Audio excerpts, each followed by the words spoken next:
Halo semuanya, apa kabarnya? Semoga teman-teman semua di dalam keadaan sehat, dilancarkan pekerjaan, aktivitas maupun usahanya. Amin. Ya, sudah lama kita tidak mendengar opini atau statement dari Bung Toel ya. Sampai-sampai netizen mencari-cari Bung Toel gitu ya untuk ingin didengar pendapatnya terhadap penampilan daripada timnas U19 yang diasuh oleh Coach Safri ya, teman-teman. Tapi luar biasa ya penampilan daripada timnas U19 mampu mengalahkan gitu ya teman-teman Timor Leste 6-2 ya. Ini karena menurut saya Coach Sapri sangat bijak ya dalam menanggapi kritik-kritik netizen ya, tidak reaktif sehingga terbukti permainannya menjadi lebih baik dan menang dengan skor yang besar. Dan untuk netizen juga mungkin tidak boleh terlalu terburu-buru menjustifikasi ya teman-teman. Bagaimanapun Coach Safri saya yakin beliau tidak bisa memuaskan semua pihak gitu ya teman-teman. Tapi masukan-masukan yang sudah diberikan netizen tentu bisa diambil poin-poin yang positifnya ya teman-teman. Nah, bagaimana videonya? Coba kita simak dulu bareng-bareng. Bang, kemana lu? Bang, lu ada di mana? Dicari orang ini. Kemana ya? Kok nggak kelihatan? Kok kayaknya udah lama nggak muncul. Di mana ya? Jadi tadi malam timnas U19 menang lawan Kamboja 0-2, tapi kedua gol dicetak oleh bek tengah ya. Dan di turnamen Piala AFF U19 kali ini, top skor timnas kita adalah bek tengah, Iqbal. Menang 2-0 lawan Kamboja, tapi golnya cuma dari set piece, dua-duanya. Variasi serangan, nihil, hanya bermain dari sayap. Sekarang pertanyaannya, dia kemana? Kok nggak ada komentar, nggak ada koar-koar? Tapi ketika tim yang dipegang oleh STY nyetak gol set piece, main begitu aja, ini pasti bilang, itu gol dari langit, itu hoki, set piece, lah. Ya udah, sekarang aku persilahkan lah teman-teman semua buat cari dia deh, cari sampai ketemu, cari ya guys ya. Yuk kita komen semua, let's go. Okay. Soal media Vietnam yang menertawakan timnas U19 Indonesia. Apa ditertawain? Karena kesulitan membobol gawang Kamboja kemarin. Argentina kesulitan membobol gawang Indonesia di GBK, kok nggak dia ketawain Argentina? Ya kan? Ya dia belum coba ngadapin yang kayak gitu. Ya kan? Dan Myanmar juga bisa nahan dia kan? Ya kan? Harusnya tertawakan diri sendiri dulu baru ketawain orang lain. Ya nah, bilang ke dia. Perlu rotasi ya. Tapi kita juga butuh mencari the dream team kita. Posisi terbaik itu kayak apa sih gitu. Tapi mungkin nanti selalu akan kita lakukan rotasi maksimal 5 pergantian itu kan kita manfaatin. Ya.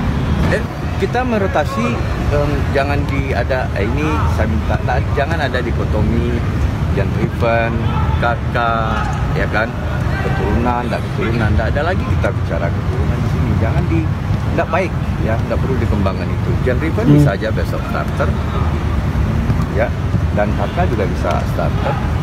Dan saya ada janji ke mereka yang terbaik itu akan mendapatkan porsi yang banyak. Karena AFF akan kita jadikan wadah untuk apa? Untuk kualifikasi AFF. Ya, jadi konteks saya dengan Jan Driven sebenarnya bercanda saya. Jan, kamu main hari ini, saya perlu 2 gol dari kamu untuk bisa dari 5-0 menjadi 7-0 ya, saya akan buktikan. Dan dia buktikan 1, berarti masih utang 1. Jadi dalam rangka hanya memotivasi dia ya, dan supaya dia enjoy. Kan Timor Leste kan terkenal dengan permainan cepat dan keras. Ini seperti apa? Enggak juga, biasa aja. Tidak ada keras kok. Tapi yang saya tahu Timor Leste berkembang dan bakat-bakat alam yang ada di Timor Leste selalu muncul yang baru-baru. Dan kita tahu persis yang main di PSIS siapa?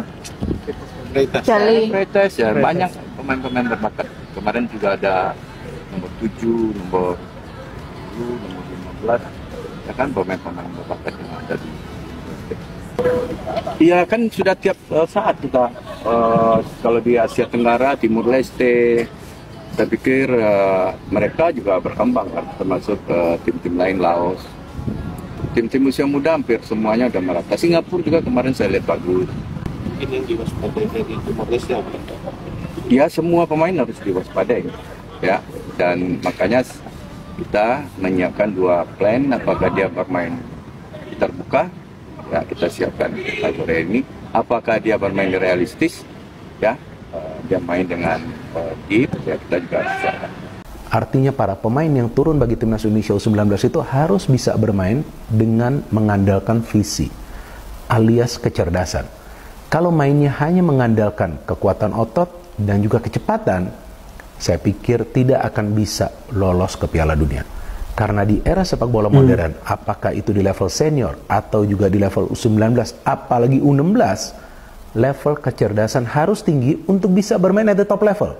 Kalau mau hanya bersaing di level ASEAN, ya udah, pakai aja kecepatan, ya kan, mengandalkan speed. Tapi kan di pertandingan semalam, para pemain kita tidak saja mengandalkan speed, tapi ada juga level of intelligence yang sangat tinggi. Karena ada pembagian bola yang merata, tidak selalu menyerang dari kiri melalui Donitri, tapi bisa juga menyerang dari sebelah kanan melalui Mufli. Tidak selalu bola diberikan kepada striker, Arkan Kakak, tapi juga bisa diberikan kepada winger lain yang bergerak untuk bisa melakukan penetrasi ke ruang pertahanan Filipina. Jadi overall, kalau menurut saya, ya ini adalah penampilan yang luar biasa dari para pemain. Bukan artinya saya ingin memuji setinggi langit, bukan seperti itu teman-teman. Tapi saya sendiri kaget kok para pemain bisa bermain dengan begitu lepas. Nah mungkin juga karena ya ini lawannya bukanlah tim yang kuat. Artinya dari segi mentalitas memang mereka lebih unggul. Tapi poinnya, saya melihat level kecerdasan dari para pemain ini sangat baik. Nah artinya yang saya harapkan para pemain juga jangan gede kepala dengan kemenangan yang telak semalam. Tapi mereka harus lihat ke depannya. Karena perjalanan mereka ini masih panjang. Mereka harus bisa membawa tim ini lolos ke Piala Dunia. Iya dong, targetnya harus tinggi seperti itu. Kalau targetnya cuma mau lolos ke Piala Asia, itu kan sudah sesuatu yang biasa ya. Jadi saya pikir nih targetnya juga sangat baik dari PSSI meminta Indra Safri membawa tim ini lolos ke Piala Dunia. Walaupun sekarang ini terlihat sangat berat. Tapi kan di sepak bola, sesuatu yang berat itu bukan berarti mustahil. Anything can happen in football, teman-teman. Asalkan para pemain itu bisa fokus dengan permainan mereka dan jangan ada ego di antara para pemain. Yang saya perhatikan di first match malam, para pemain bermainnya lepas banget. Nah artinya ketika para pemain bermainnya lepas, mereka enjoy. Mereka menikmati jalannya pertandingan. Kalau sesekali kita melihat ada skill individu dari para pemain, itu wajar. Karena mereka adalah pemain muda, mereka harus explore ruang pertahanan tim lawan dengan skill individu mereka. Tapi kebanyakan mereka tuh passing bola. Dan yang saya suka bahwa para winger kita itu fokus untuk membagi, bukan fokus untuk shooting.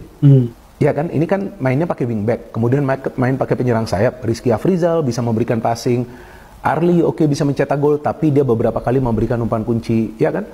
Center back kita berani maju, mencetak gol seperti Iqbal dan juga Kadek Arel. Kemudian kita lihat di tengah ada pemain seperti Tony Firmansyah, kalau nggak salah nih pemain yang bermain di Persebaya, lupa saya juga ya. Nah dia juga bagus kan, sesekali dia bisa memberikan pressing, walaupun lawannya ya bukan tim yang kuat kan, maka itu ya kita lihat sekarang nih kualitas lawan nggak seperti di Toulon turnamen ya sebelumnya ya, yang kita tahu timnas kita ya sulit ya mendapatkan hasil akhir yang positif. Jadi ya ini kembali lagi kepada kualitas lawan yang memang bukan tim yang kuat, tapi ya bisa menang dengan skor 6-0 itu bukan sesuatu yang gampang loh. Apalagi ini 6 gol dicetak ini melalui proses kerjasama. Ya itu teman-teman, kita sudah melihat bagaimana netizen mencari Bung Toel nih. Opini Bung Toel ditunggu banget gitu ya teman-teman atas penampilan timnas U19 yang diasuh oleh Coach Indra Safri ya teman-teman. Tapi saya pikir masukan-masukan dari netizen yang komprehensif seperti masukan daripada Bung Binder, saya yakin Coach Indra Safri mendengarkan ya, yang positif-positifnya diambil untuk perbaikan timnas dalam menghadapi lawan-lawan yang lebih berat ke depannya. Saya pikir itu ya teman-teman poin pentingnya ya teman-teman. Kalau menurut teman-teman sendiri bagaimana? Silahkan tulis pendapat teman-teman di kolom komentar. Ya itu aja teman-teman video kali ini. Terima kasih buat teman-teman yang sudah menyimak sampai selesai. Jangan lupa di like videonya, di subscribe channel ini agar terus berkembang. Sampai jumpa di video saya selanjutnya.